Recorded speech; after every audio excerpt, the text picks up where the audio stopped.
नमस्कार। शीतल happiness club में आपका स्वागत है। और आज हम बिल्कुल रियल लाइफ की स्टोरी पे बात करेंगे, जिसमें शाहजहांपुर के गुलशन जी ने काउंसलिंग के लिए कांटेक्ट किया था और उन्होंने बताया कि उनकी शादी अप्रैल 2022 में हुई थी और उसके बाद अक्टूबर से वो लोग सेपरेशन की स्थिति में हैं और अभी उनके जो शादी है उसमें केस लग गया है।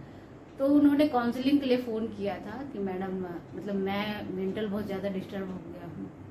तो उनकी थोड़ी सी स्टोरी ये है कि उनकी जो वाइफ थी वो यहाँ पे हरियाणा के पास सोनीपत है, वहाँ पे जॉब करते थे। और उनकी वाइफ है ऐसी है जो बात बात में शक करने वाली है कि अगर किसी उनके फ़ोन पे गुलशन जी ने बताया कि हमारे फ़ोन पे अगर किसी लड़की का फ़ोन आ गया, क्योंकि जब मैं डिपार्टमेंट में हेड था तो वहाँ पे किसी को छुट्टी लेना होता था, कुछ भी था तो वो फोन करती थी कोई भी लड़की। तो अगर फोन किया तो वाइफ शक करने लगी कि हाँ इसका जरूर कोई चक्कर है। तो उसके बाद अगर घर से बाहर गए हैं सामान लाने तो लेट क्यों हो गया, जरूर कहीं ना कहीं कुछ। तो इस तरह की जो लड़कियां होती है वो मेंटल इसको कहते हैं मेंटल रूप से डिस्टर्ब।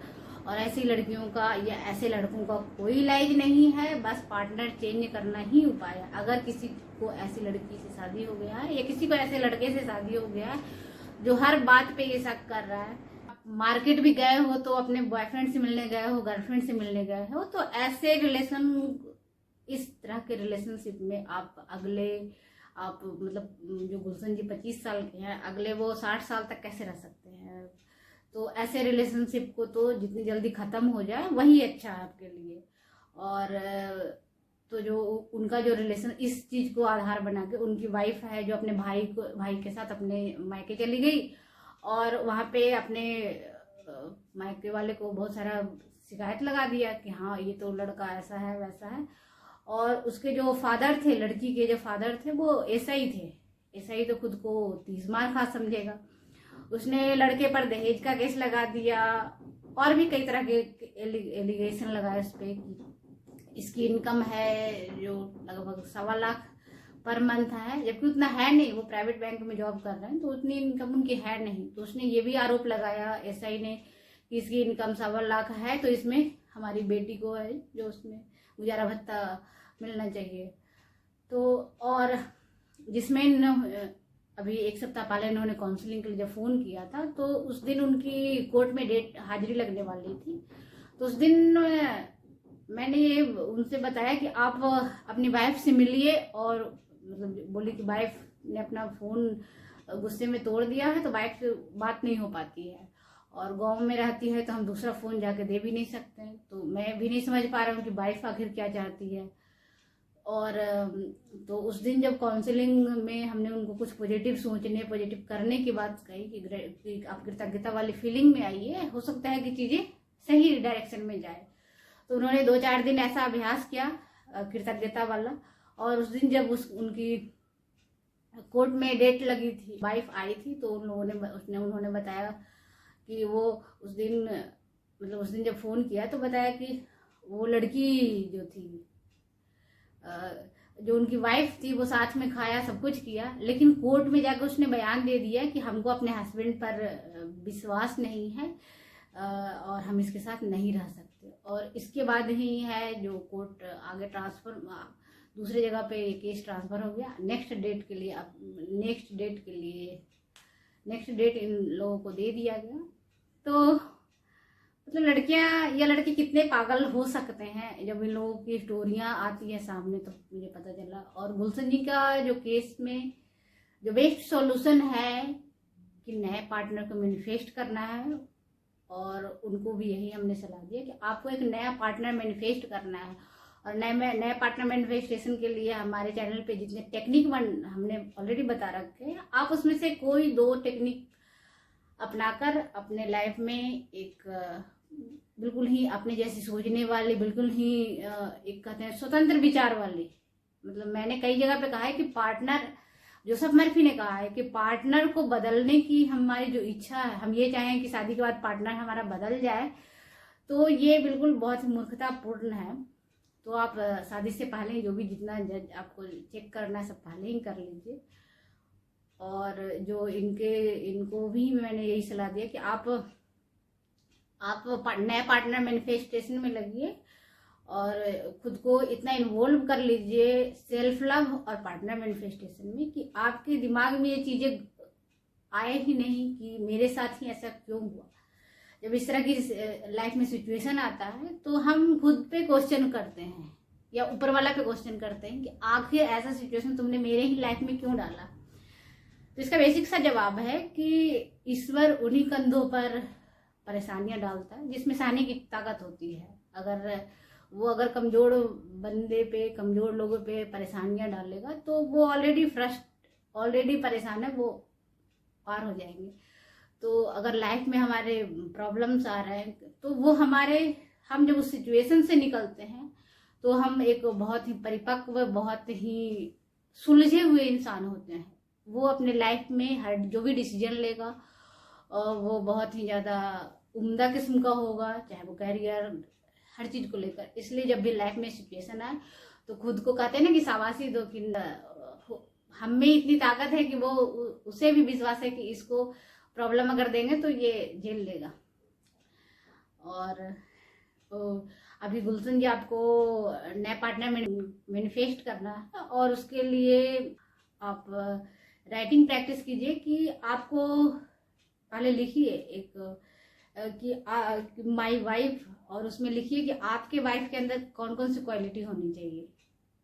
तो जैसे मैं बहुत ज़्यादा मैं पैदाइशी लविंग और केयरिंग वाली मूड में थी, तो मैं चाहती थी कि कुछ वैसा ही किस्म का इंसान से मेरी शादी हो जाए। तो शायद मेरी ईश्वर ने सुन ली और मैं वहाँ तक पहुँच भी गई। हमारी बड़ी इच्छा थी कि हमारे मतलब अब तक तो मैंने ही सबका केयर किया, सब कुछ किया। तो अगर हमारी शादी वैसे लोग से, वैसे इंसान से हो जाए जो हमारा भी थोड़ा ख्याल करे, तो वैसे हम लड़कियों का ज़्यादा वो होता नहीं है कि हमें कोई बहुत ज़्यादा प्यार करे, बट इतना तो होता है कि बस सेल्फ रिस्पेक्ट करो। जितना हम आपका रिस्पेक्ट करते हैं आप बराबर का रिस्पेक्ट करो, बराबर का केयर तो खैर रहने, केयर की तो बात ही रहने दो। तो वही है कि गुलशन जी आपको एटलीस्ट उन सारे क्वालिटी को लिखना चाहिए जो आप एक अपने वाइफ में चाहते हैं कि वो होना चाहिए। और उसके बाद आप उसे पढ़ें, उसे अपने कल्पना में समाएं और अपने लिए एक वैसी ही वाइफ को मैनिफेस्ट करें। तो आप मैनिफेस्टेशन के उस लेवल पे पहुंच जाएंगे तो आपके जो दूसरी चीज है, जो कोर्ट में केस लगा हुआ है, जो पहली वाली वाइफ को तलाक वाला इशू चल रहा है, वो चीजें अपने आप से सॉर्ट आउट हो जाता है। क्योंकि आपने ब्रह्मांड को, आपने इस यूनिवर्स को एक क्लियर मैसेज दिया हुआ है कि मतलब मैं इसे अपने दिमाग से, अपने भावनाओं से, अपने हर चीज से निकाल चुका हूँ। अब उसके बारे में सोचना ही नहीं है कि उसका क्या होगा या उस केस का क्या होगा, उसके बारे में आपको बिल्कुल भी नहीं सोचना है। आप बिल्कुल, इसलिए कहा जाता है कि आप जो चाहते हैं आप उस पर फोकस कीजिए। आप जब नई वाइफ और नए पार्टनर पे फोकस होगा, आपका सारा 100% शिफ्ट हो जाएगा। आपने पार्टनर ऑलरेडी मैनिफेस्ट कर लिया, अब उससे आपको शादी करनी है, तो पुराने केस, पुराने प्रॉब्लम्स अपने आप से सॉर्ट आउट हो जाते हैं। वो सिचुएशन ऐसा बन जाता है कि केस आपको ऐसे वकील मिल जाएंगे, ऐसे सिचुएशन बन जाएंगे, ऐसे बयान आ जाएंगे, ऐसे कोई ना कोई समझौता करने वाला आ जाएगा कि वो समझौता हो जाएगा और आपने जो नया पार्टनर मैनिफेस्ट किया है आप उससे शादी हो जाएगी। क्योंकि शादी के लिए बेसिक शर्त है कि पुराने जो पार्टनर है उसके साथ तलाक हो, तो इसलिए आप नई शादी हो जाएगी।